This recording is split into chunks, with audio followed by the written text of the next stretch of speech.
Hey guys, welcome back to the show. Happy December 11th. It's Monday. Hope you guys are having a good day. I had a rough start to my morning, obviously a little bit late to the live. Before we go into the Buffalo Bills, what happened? The shocking results. Obviously, Patrick Mahomes pissed off, throwing his helmet, craziness. I'm going to welcome our co-host again for our fourth live show. The guy who looks kind of like the guy from Superbad, knows all the stats, the facts, the main event. We're going to welcome in right now as I introduce you guys to him. Again, guys, Brent Chapman. Did you just compare me to Mick Lovin? Come on, bro. Dude, come on. You got to admit, there's so much more to say about you, too, by the way. I was going to tell them. This guy, we don't know if is he 25? Is he 45? I mean, we see one picture of him. The guy looks like he's in high school. And I see another picture like this guy's the founder of My NAL Pay, which is a great platform. Guys, I'm so excited to have Brent again for our fourth live show. And I'm so sorry to all of you watching. And there's a lot of people sending me messages via LinkedIn, via YouTube, via Instagram, via Twitter. All these messages are coming in. I was supposed to come on here live at 10. I apologize. A lot of technical issues because I was last minute. I'll be completely honest right now. I was last minute with some of these crazy functionalities. But listen, we're here now. And at least we are alive. That's number one, right, Brent? I mean, welcome to the show. Let's jump into it, bro. I'm happy. Okay. You know what? I see you got your Bills jersey on, and that's probably, you know what? Before I start going into the Bills and making fun of a couple of things, yeah, they won yesterday, but are they that good? Because the Chiefs are kind of showing that, are they even that good? I mean, legit, the Chiefs, they're not showing that they're that good this year. You said it best. It's Monday. It's Buffalo Monday. Okay. That's right. We are back. You know, and I got a lot to say about the game, but I got to say this first. I think this is very important because what's the goal this season? The goal is to win a Super Bowl. And the Bills have not been good this year, but we talk a lot about the Steelers on this show, right? So I want to talk about the Steelers first. In 2004, the Steelers went 15-1 and lost in the AFC Championship game. The next year, they started 7-5, and people were like, they're not good anymore. But there was something about them. They had that 15-1 talent, right?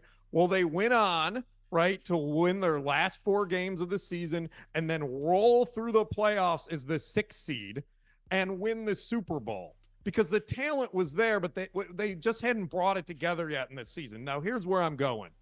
Watch the Bills. They were very good last year. This is coming from Bills fan, by the way. This is coming. Yes, I want everyone they to were know. very, very good last year, and they were predicted to win the Super Bowl this year, and they sucked in the early season. But I think that game yesterday tells you that they're a team to contend with and could potentially be one that's at the top at the end of the year. Look, do we have these? I want to make sure, guys, do a lot of things here like I've been telling you. We are building a massive platform and expanding. Let me make sure we can pull this stuff up correctly so you guys can see some of this. Obviously, Patrick Mahomes is not happy. Clearly not happy. Frustrated. Yeah, look, I know, you know, this is something that happens. This is part of football. This is part of, you know, a leader getting pissed off about the refs, about being offsides. I mean, the Bills are good, but are they as good as the Chiefs? Dude, they here's won, the but deal. are they really as good as the Chiefs? That's Brandon, what is he crying about? Brandon, what is he crying about? What is he so upset about? You know, at the end of the day, he's upset because he lost. But listen, somebody's offsides. He's mad about the refs. He thinks they made a bad call. Was the guy offsides? The guy was so far offsides, he was basically kissing Jordan Poyer in the secondary, right? He wasn't even close, bro. He was offsides. I think what he was thinking, truthfully, in backyard football, come on, that's an honest mistake. It was an honest mistake. Look, love the Bills jersey, obviously. Josh Allen, here's the problem with Josh Allen. I see him play lights out some games, and they lose. And then I see him play okay, and they win. So it really comes down to a team effort, a coaching effort. I like Josh Allen. I think the Bills are a great organization. But the truth is, the game was crazy. I mean, when I pulled this video, I don't know if we can pull it up again or not. Howard, can we pull this video? Okay, there it is. Boom. Okay, guys, and listen, if you guys hear me say the name, just so you guys understand something, If you guys hear me say the name Howard, that is our production manager, producer of the show, Howard Jimenez, based in Miami. So happy to have him as well. Brent, this guy's doing wonders for us, and I apologize. The reason why we're late on the show is because of me. I'm giving him the wrong information to put on the damn screen. Howard is crushing it. The production letdown is the man with 3 buttons undone on his shirt. Okay. You know what? Okay, let's go right into the Cowboys now. Okay, let's talk about Brent. Let's talk about the Cowboys. What do you think about their team in general? Yeah, the Cowboys scare me because they'll have these moments during the season where they're really good and Dak looks really good, and then they'll just collapse against a good team. But, yesterday they dominated the Eagles. And as somebody that lives in Dallas and has to listen to all the nonsense all the time, I'm usually pretty skeptical. But I'm starting to kind of become a believer here. And we're going to talk about the playoffs in a minute, but I think there's really 2 teams in the NFC, and that's the Niners and the Cowboys. I think everyone else is either bad or, in the case of the Eagles and the Lions, are pretenders. So I think the Cowboys are proving this might be their shot. We might get a Super Bowl 25 or a Super Bowl 27 rematch. I'm sorry, Look, Bills Cowboys. This is what makes me laugh. Okay, this is what makes me laugh. And I pulled this picture about the Cowboys. I got the media here again.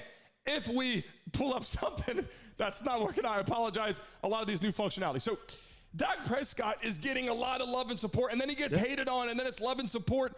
It's not as bad as Zach Wilson. Obviously, that's taking it over the top. But I will tell you this. When I watch Dak Prescott, he's doing all the things that quarterbacks should do. He's in the MVP conversation. He's winning games. He has players. CeeDee Lamb, Ferguson at the tight end position is stepping up. They have Tony Pollard, Michael Parsons. I mean, they have an excellent team. Mike McCarthy now has proven that he is also, I want to say this too, is an excellent coach. He's making big things happen, and he's out there supporting his team and showing love. But Brent, this is what I want to know, okay? When I'm watching the Cowboys and I'm seeing Dak Prescott get love and support and then get hated on, when he does start to win, and when, does the team believe in him? Does the organization say, look, and I said this before, he is a regular season winner. He wins regular season games. I know that. He's going to show up. You're going to see him through the season, 8-3, 9-4, 9 whatever, 10-5. He's going to give you those wins. The question is, which we'll get to, like you said in a second, the playoffs.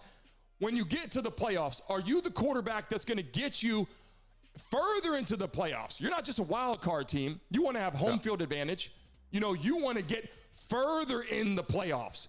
Are the Cowboys a playoff football team, or are they just a regular season football team winning with Dak Prescott? Yeah, you nailed it on the head, Brandon. Like, this is what they've been for the past whatever years with Dak Prescott. So I'm starting to become a believer that this might be their chance, right? The other teams they've proven they can beat the Eagles and some of the other teams. I think this is their opportunity. I mean, if they're not, this is the year where they have a real opportunity to make it to the championship game and potentially the Super Bowl. And I think this is where we'll see, like, is Dak Prescott just a regular season quarterback, or can he live up to the pressure and the occasion when it's time? Speaking of, quarterbacks being regular season winners and being competitive and being good, obviously Dak Prescott, we know that about him. But let's move on, because this is another big question. Let's talk about the Ravens. What does it look like for the Ravens? And obviously Lamar Jackson, one of the best quarterbacks in football for a lot of reasons. And we'll get into whether he's good enough to get through the playoffs. But Brent, listen, I like Lamar Jackson, but what I don't like about Lamar Jackson is he is so mobile that eventually he's going to get hit. Eventually, that takes a toll on you. He's got a big contract. He waited it out. He wanted to make things happen. And I think that, truthfully, when I watch the Ravens, I think they have some talent. I like, how their offensive style is. I like that he's mobile. But Odell Beckham, OBJ, this is not the New York Giants OBJ. This is not the, even the Rams OBJ. This is an older version of OBJ who is now injured, recovering from an ACL, 2 ACLs. This is entrepreneur OBJ. I mean, listen, I liked OBJ when he was with the Giants, with the crazy hair and the orange. He started a trend, the blonde hair. He made a statement, making plays. You know, I like that OBJ, but I got to tell you, I like the Ravens. I like Lamar Jackson, and they are winning, and they are a big powerhouse team right now. But when playoff football starts, right, and they start trying to lock down Lamar Jackson, which I didn't pull the picture up of him, the mobile quarterback eventually, you know, will have to figure out if some better ways. The tight end obviously went down with a season, I believe, injury, if I'm correct there, Brent. I think he's done for the year, I believe. You know, but listen, before I even let you respond to this, I'm not going to forget this message. Because Lamar Jackson, this is what I like about him that defense have trouble with. They literally have to run an entire different defense. And if you guys are watching this right now and you're not as big into football, I'm going to tell you right now, the middle linebacker is in the middle of the defense. You have the defensive line, the linebacker core, and the safeties. The Mike linebacker will ultimately be the spy on Lamar Jackson, the guy who watches him the whole game if they have to because of his legs. What does that mean? That means that the defense cannot run the regular defenses they run.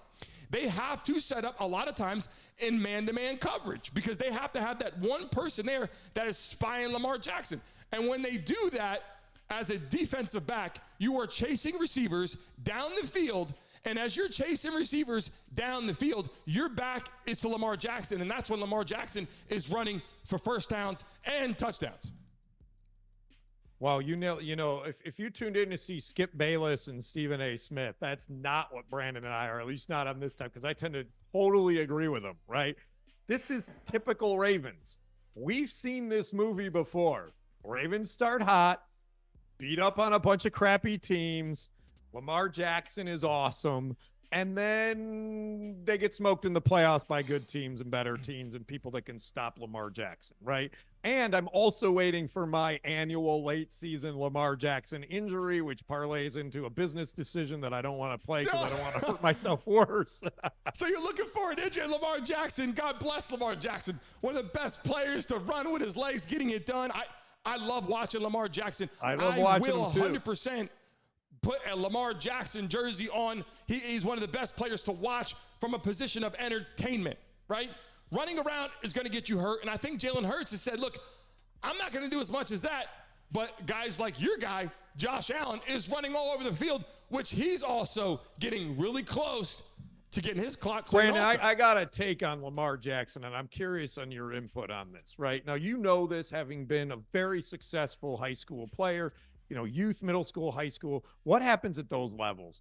There's usually a guy or two that's just more physically mature, athletic, and he just dominates. He's just beating everybody. It's not because he's great skilled. It's because of he's just so much more athletic and mature, and he just kills everybody, right?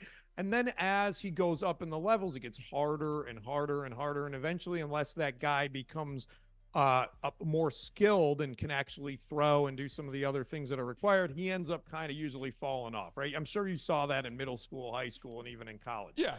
Lamar Jackson is the number one example, because it usually filters out by college and definitely by the pros. You don't get away with that. Lamar Jackson is the one example where he's a professional athlete and just so much more athletic than everybody else that he's like the fifth grade kid that's just beating the hell out of everybody. He's amazing. He's LeBron James on the court. He gets against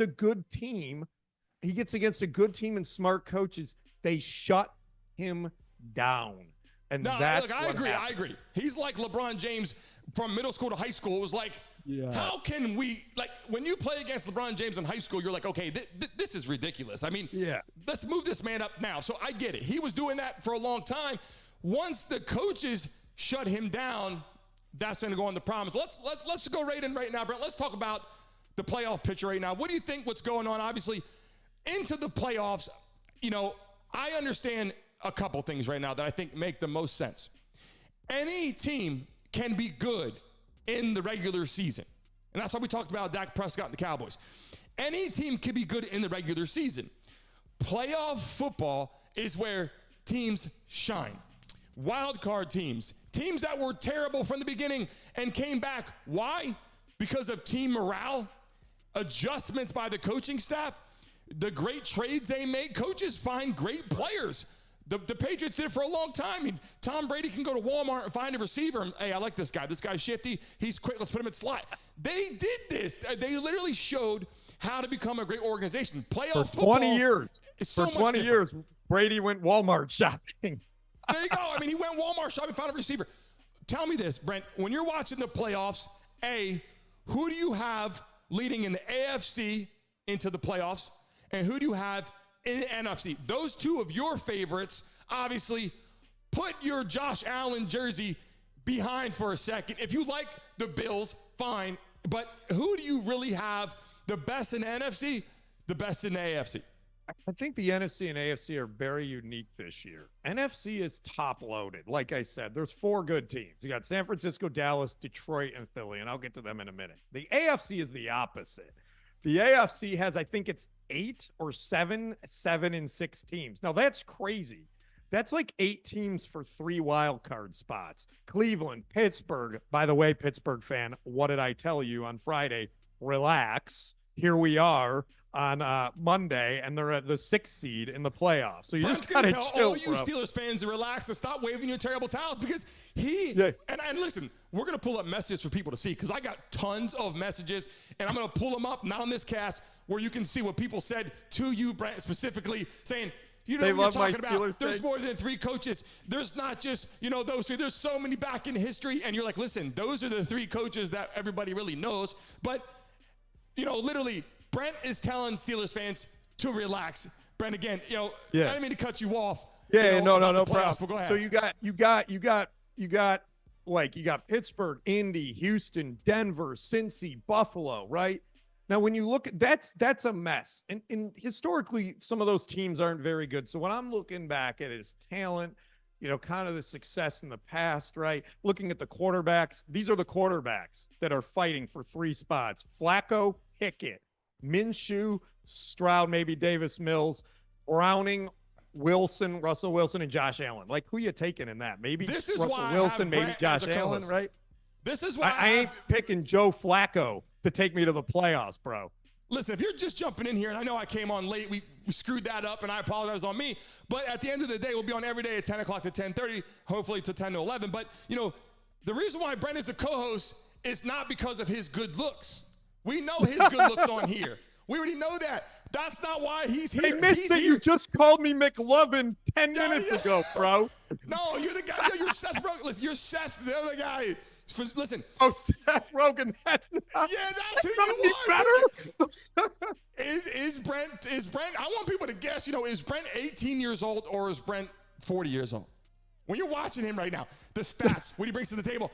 I don't know. Is he in high school or is he the coach for the Bills? We can't figure this whole shit out. We're gonna have to get to that. But let's move on, okay? I'm trying to keep track of what the hell we're talking about, obviously, but real important right now. Monday Night Football. Okay, let's talk about Monday Night Football because I think that's important because it's tonight. The teams that are playing, Brent, here's the thing. When I'm watching the Dolphins play this season, they're playing the Titans. This should be an easy game for the Dolphins. And the truth is, the Dolphins play really good, and then they screw something up. And then they play really good. So I like what's coming to the table right now, and hopefully I can pull this picture up. Okay, here we go. Tua and Tyreek Hill. This is one of the best combinations in football right now. Everybody knows that. Listen, I'm not saying they're the best that ever played, but what I am telling you is these players are so hard to stop. When I watch Tyreek Hill, and that's another segment for tomorrow, the MVP conversation, this man is really running that fast with his pads on. I mean, if you go to a game, if you watch him in a highlight clip, if you watch him on TV, whatever you do, the man is running surpassing mile per hours that really don't exist to real people. I mean, this is on the field with pads on. So people have to understand, why is he going to be in the conversation for tomorrow? Because he's a game changer. He changes the outcome of games. But Monday Night Football, Brent, what do you got right now? Dolphins, Titans, what do you think? And I don't know if everyone knows this, but there's actually a second Monday night game tonight. There is. The Packers versus Giants are playing also, which I'm interested in to see how the Packers and Jordan Love do, because they're in the playoff picture right now and they have an opportunity. So I'll be tuning into both. But yeah, I mean the Dolphins are a good team, and we'll see how they can keep that momentum going. But you gotta. We've seen this problem all year with some of these teams. You got to beat the teams you should beat. So the Dolphins should very comfortably go into this game and win this game.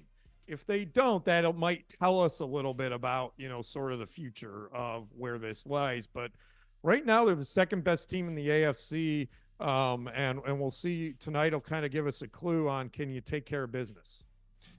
I like that you said that, because at the end of the day, we can say what we want. We can hype up Tua. We can hype up Tyreek Hill.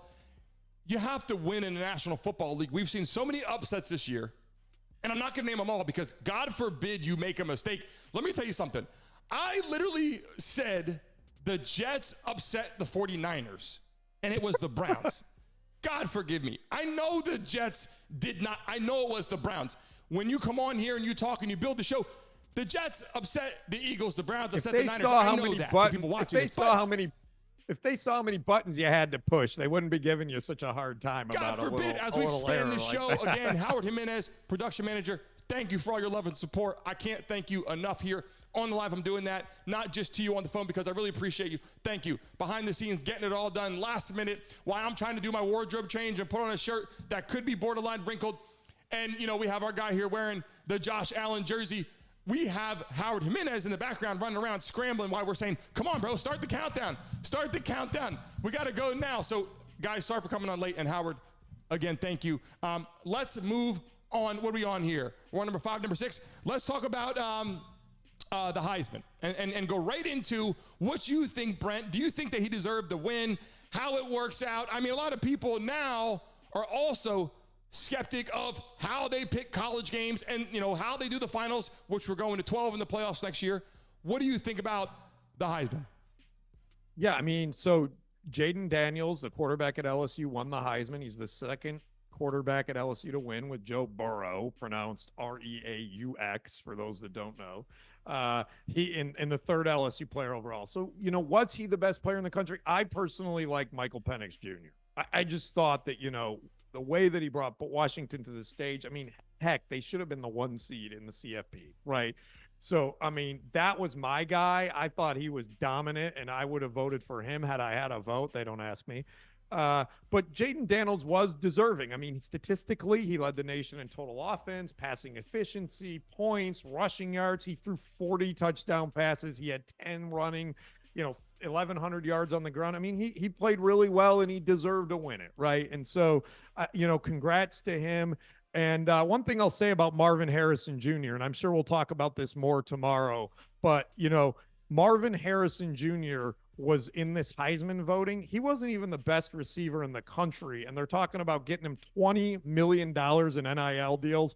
We got a lot to talk about that coming up, but that's, if you guys are just watching this, Brent obviously is the founder of My NIL Pay, one of the biggest revolutionary platforms ever, which is another reason why he's the co-host. Guys, all these college players are getting paid through his platform, his app, his portal, which, by the way, Brent, we better see the Brandon Mason Show logo inside that app, because people are blowing up. They're talking about it, and they're like, we want to connect. What are you guys doing? Why are you guys running this show, and why is it growing so fast? Obviously, the lives are just getting started. People are coming in and coming out. 10 people, 15 people, 20. It doesn't really matter, because into next month, we're going to see a lot of people coming in. A lot of PR is going to happen, and we're excited about that. And I just pulled a picture up, and this was purely, I'll be honest with you, by accident here. Let me see if I can pull this darn thing up again here. I apologize. There we go. All right. There we go. Okay, $700 million man. Okay, who on earth, Brent, seriously, when I'm looking at this, I love sports in the best way possible. I don't care, except for Jesus Christ, God himself, is on the mound, and he's playing all 9 positions. Okay, $700 million. Outside of Jesus Christ and God himself, nobody's getting $700 million. I mean, legit, if you have that kind of money to throw around on one player, all you just did to yourself was tell me, as someone who's buying tickets to watch a game, I'm not giving you shit. You're paying $700 million for one player. I deserve. I deserve You're paying. You, the fan, are paying $700 million for Shohei Ohtani, not them. Dude, here's the deal. Shohei Ohtani is probably he's just such a mind-molded, revolutionary type player, right? So those that don't know, he's not only one of the best pitchers in the league, he's one of the best hitters in the league. Now there's nothing been like that in the history of Major League Baseball. You're usually good at one and not the other. This guy has broken the mold, and he gets $700 million for it. Let's talk about what that contract means, though, Brandon. That's $275 million above the number 2 contract in Major League Baseball, Mike Trout. That's more than so Patrick Mahomes. $700 million. Listen, if they would have called in and said, hey, breaking news, the Dodgers are paying $200 million. The whole world would say, holy shit, $200 million. $700 million. This is what that means. That means, for all of you watching this right now, what that means is simply this, okay? The Dodgers went out and said, we have so much money, we don't give a damn. That's what they just did. For everybody watching this right now, they went out and said, we have so much money, you can't hit enough home runs to get $700 million if you live to play your entire life, if you ask me. I'm not knocking him. And great for the Dodgers that you're so damn rich to pay $700 million, okay? It's absurd. I don't care what anybody says. You can't pitch fast enough. You can't hit good enough. You can't do anything to get. Like, I'm not hating on him. I love that he got the money. All athletes in the world, love all athletes. Thank you for playing. I played my whole life. I love watching you. But it's so much money. And I want to make sure that everyone listening understands how massive this is. This is the largest sports contract in American history. It's more than Patrick Mahomes makes. It's more than Damian Lillard makes, right? He's the highest paid NBA player. It's even more than Lionel Messi makes. It's $60 million a year. It's incredible. Well, that was now, the guy hit 44 home runs this year. I don't know. I grew up in the area of 70 home runs was a big deal. Home runs don't even matter. Home runs at this point don't even matter. It's like, what are you doing to just sell more tickets? Are they getting part of his Nike deal, Under Armour deal, Gatorade deal, ABC deal, Fox Sports deal, FanDuel? Like, that's the only way that you could legit pay somebody $700 million, unless they are getting so much money into the Dodgers organization that we don't understand where that's even going. First of all, $700 million to the venture capital firm behind the Dodgers is like a cup of Starbucks coffee. So I don't think you need to worry about them, right? Like, to do a little bit of research on how much money they have. Did you know the Dodgers own Starbucks? No, I'm just I'm just they probably should or could. That's what I'm saying. They're like the Rothschilds. I mean, really. So, that's just crazy to me. Guys, let's move on to the next piece of the pie here. So what I guys want you to understand is we just expanded the show. I'm so thankful to have all of you on here. But, Brent, listen, this is a part and time of the show where we're going to be able to talk and let people call in live and talk. Literally, at this point in the show, next week, press the button, dial, and we'll give you a number to call in, and you can hear live what you're saying to people talking. And I think that's a great opportunity, Brad. I mean, for people to come in and talk to you, shoot the breeze, and, of course, talk shit to you because they had things to say. They love to talk shit to me. The Steelers fans had things to say. And let me tell you something. The Florida State fans, they didn't hold back about me. What the hell? I know, but Brandon, what are you saying? I thought I was being gracious to Steeler fans on Friday, right? You were just telling them, patient. Yeah, be patient, dude. Your team's not that bad. Come on, Mike Tomlin, you can count on him. I was being nice and gracious. I wasn't telling them they suck and that they better get used to losing, right? And I still got beat up. It's like, oh my gosh. They need a damn quarterback. We all know that. They need to do something at the quarterback position. Mike Tomlin or some changes are going to have to happen. And, Brent, listen, I want to tell you this again. Obviously, this is the time people can call in. We'll leave a segment, a block, a piece of time for people to call in live and spit your knowledge to us. We want to hear all of it. Before we do that, again, Brent, I'm so happy to have you on here. And he's a lot of stuff behind the scenes, too. Calling me saying, look, let's put this stuff up. Let's talk about this. Let's make sure we have the best ability to get these guys the right show to expand. And we welcome people like FS1, obviously Fox Sports, a great opportunity, FanDuel, CBS headquarters. We're welcoming that because a lot of stuff is moving around. A lot of callers are coming in. And I think that more importantly, over time, we'll do that and also bring on some interviews. It's been great, Brandon. We very excited about what we're building here. I think people are really starting to get excited about it too and participating. And that's what we like. We like the feedback. We listen to it. We laugh about it sometimes. I want to hear these people call in and talk shit to you. That's what I want to hear. Like, that's hey, right. I want to talk shit to Brent and tell him, look, you don't know what you're talking about. Take that jersey off. Yeah. Call in, buddy. It's great. I'd love to just tell you to relax in person. We can do that on the phone again. Hey, Brandon, thank you so much for having you. Thank you, sir. Really appreciate having you, and we'll catch up here soon. Guys, thanks for tuning in to the Brandon Mason Show again. It's been so much fun every single day, Monday through Friday, 10 o'clock to 10:30. We will expand to 11. I apologize today. We're running a little bit late, guys, but thank you for tuning in, and I will see you guys tomorrow, 10 o'clock for the countdown.